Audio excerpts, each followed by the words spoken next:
Welcome back to Cine Recaps. Today, I'm going to break down an action-packed revenge thriller that follows a deadly ballerina trained to survive in a world of assassins. This story is filled with intense fights, dark secrets, and non-stop twists. Warning, spoilers ahead, so watch closely.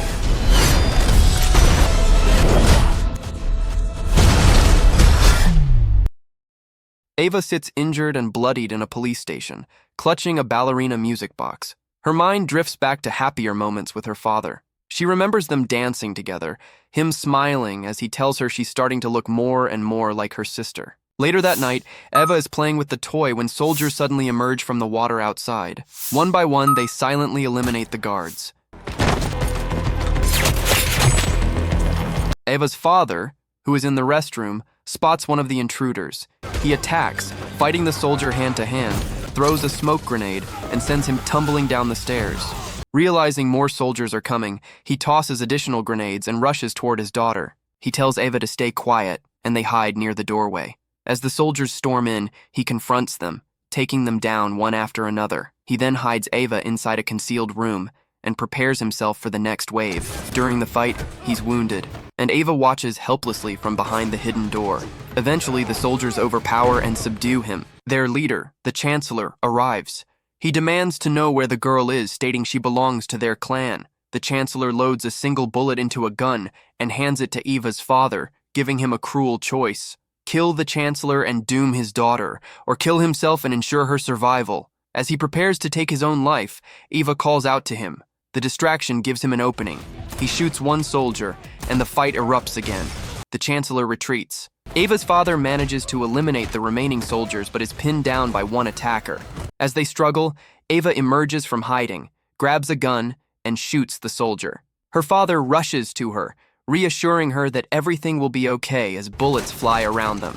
He leads her back into the secret room and rigs it with explosives. While escaping, he's shot again but manages to get Eva outside before the bomb detonates, killing the soldiers inside.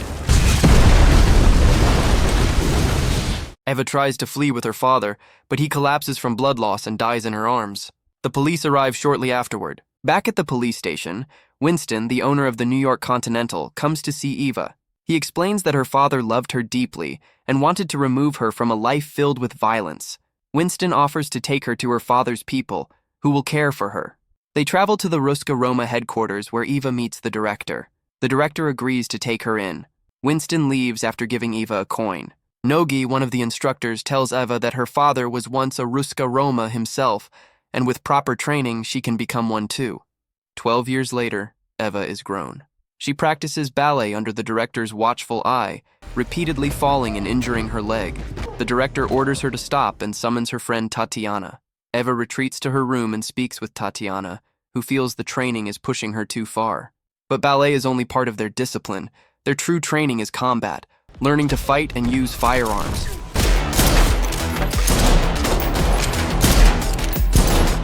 During a sparring session, Eva stumbles again, and Nogi scolds her, saying she's letting her opponent control the fight. She must rely on her own strength, not her enemies. Taking that advice to heart, Eva begins to excel.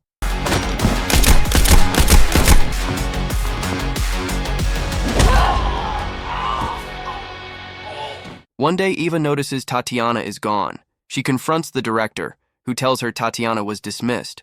She wasn't suited to become Ruska Roma. Eva insists she's ready and asks the director to test her. The director agrees, but says she must pass one final trial. Eva is placed in a room with two disassembled guns on a table. A man drags in a woman and forces her into the room. She sits across from Eva. The woman is a Ruska Roma assassin who failed her mission. When the timer starts, both begin assembling their weapons. Eva finishes first but hesitates. When she finally pulls the trigger, she kills the woman. Later, Eva is in her dormitory when she hears a disturbance.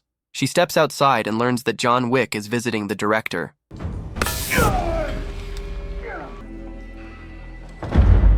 As John is leaving, Eva asks how she can become like him. John warns her to walk away from this violent life while she still has the chance. Soon after, Nogi assigns Eva her first mission. She must protect a young girl whose father believes a rival plans to kidnap her. Eva receives a rubber bullet as part of the assignment. She arrives at the location and watches the girl from afar. When she sees a group approaching, she rushes in to intervene. Their leader warns her to stay out of it, but she refuses.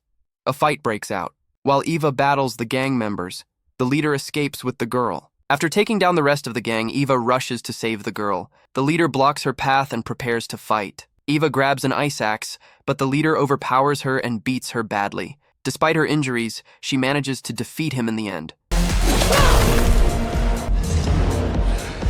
She rescues the girl and escapes with her. With this mission completed, Eva is officially accepted as a full member of the Ruska Roma. 2 months later, Eva finishes another assignment. Hey,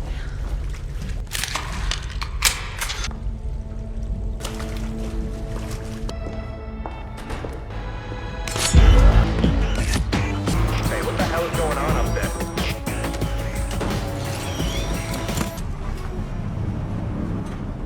As she exits a nightclub and heads to her car, a vehicle suddenly slams into her. Gunmen open fire. Eva jumps out of the wreck and quickly eliminates them. As she examines the attackers, she notices they bear the same mark as the people who murdered her father, the same group that once tried to take her away. She returns to the Ruska Roma headquarters carrying a severed hand as proof. Showing the mark to the director, Eva demands to know who they are. The director explains that the symbol belongs to an ancient and extremely dangerous cult. Long ago, a truce was made between them. Neither side interferes with the other's business. Eva argues that they killed her father and she deserves answers, but the director orders her to drop the matter.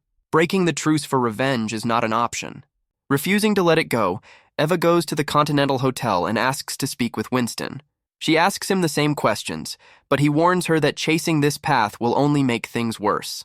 Seeing her determination, Winston agrees to help. He tells her that a member of the clan, Daniel Pine, is currently staying at the Prague Continental. Winston contacts the contract services and retrieves Daniel's file, revealing a large bounty on him. He hands the file to Eva.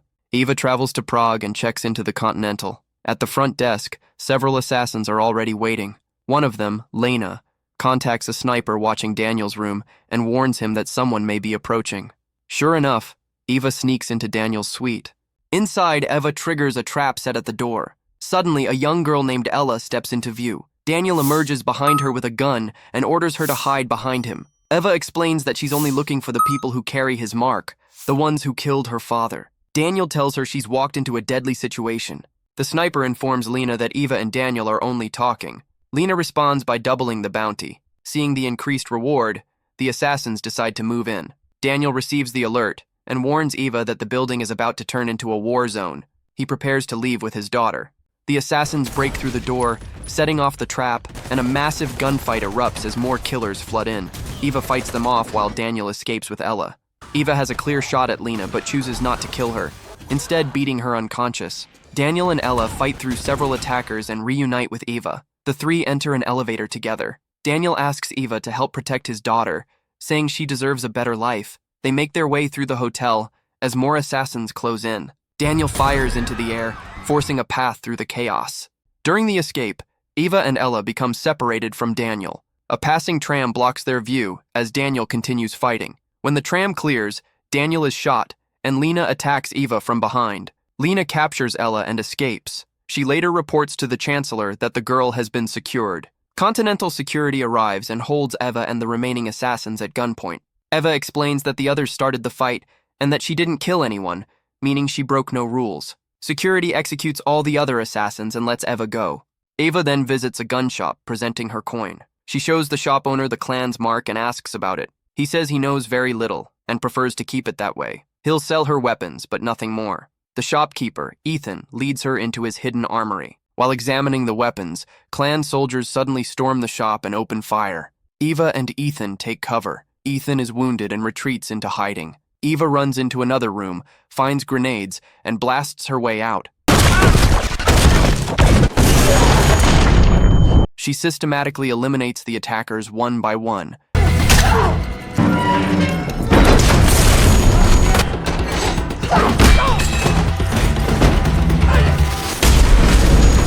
Seeing the clan's mark on the dead soldier's hands, Ethan decides to help her. He points out a location on a map, a remote town hall, explaining that it's where the clan's secret base is hidden.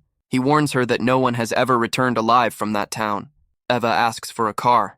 Eva drives toward the town, unaware that a man is watching her from afar. The director calls Eva and orders her to return immediately, warning that her actions could destroy years of fragile peace.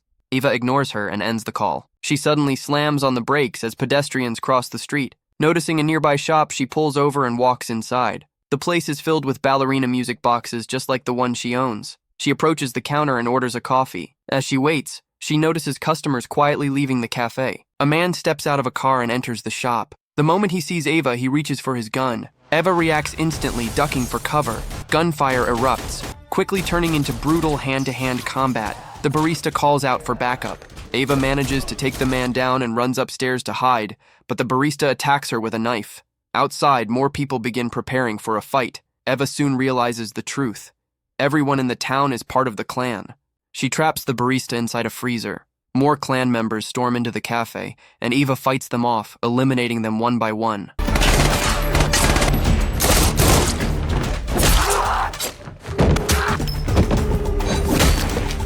She finally escapes the building. A lookout reports that the outsider is still alive. The chancellor orders full protocol. Sirens blare as townspeople rush children indoors, then return armed and ready to kill her. Eva runs through the streets, taking down several attackers, but eventually she is surrounded. Lena arrives and recognizes Eva as Ruska Roma. Instead of killing her, Lena knocks her unconscious. Meanwhile, the chancellor speaks with Ella, his granddaughter. He tells her that her father tried to take her away, even though she belongs with the clan. Ella makes it clear that she hates him. Lena informs the chancellor that the outsider has been captured. He asks if Eva is dead. Lena replies that she is Ruska Roma. The chancellor goes to see Eva himself. He tells her that Ruska Roma and the clan have an understanding. They do not interfere with one another. He demands to know why she is here. Eva says Ruska Roma has nothing to do with this. The chancellor tells her that if she came for the girl, she's mistaken. Ella is his granddaughter. Eva is shocked that he placed a bounty on his own son. The chancellor explains that anyone who breaks the rules must be punished. This town exists as a sanctuary for assassins, a place where they can live peacefully and raise families without fear. Eva then reveals the truth. When she was a child, men from the clan came to take her away. In the process, they murdered her father. The chancellor finally realizes who she is. He steps outside and tells Lena that Eva is her sister. Suddenly, a gunshot rings out.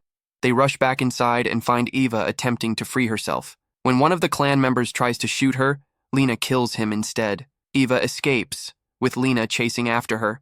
Eva holds Lena at gunpoint. Lena tells her the truth, that they are sisters. She says their father was wrong to take Eva away, and because of that, their mother died. Eva defends her father, saying he only wanted to give her a normal life.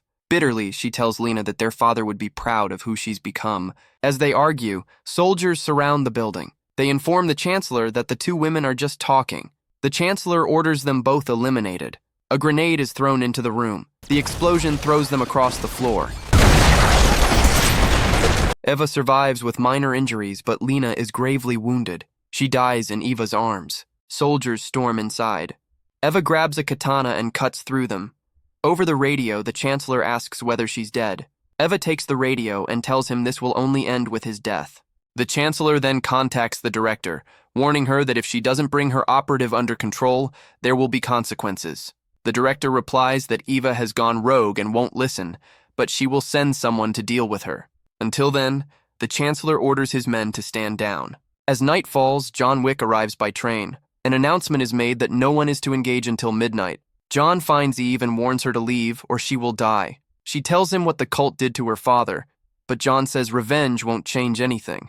Eve fights John, but he easily defeats her. He spares her life and tells her to go. Eve asks him to give her time until midnight. After that, he can kill her. John agrees and lets her walk away. Eve immediately kills a soldier with an explosion. The Watcher sees this and alerts the Chancellor, who orders full protocol again.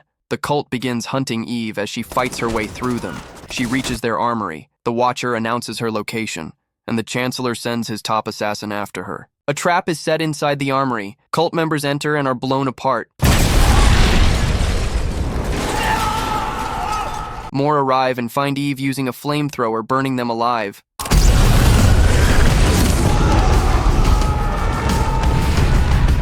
The elite assassin appears with a flamethrower of his own, and they clash. Eve overwhelms him, forcing him to hide behind a car. She kills the reinforcements as they arrive. The assassin attacks again, and they fight hand-to-hand as the armory burns. Both drop their weapons. He beats her down, but during the struggle they reach their guns. He fires first, but Eve dodges and escapes. Outside, more cult members search for her. She takes them out one by one.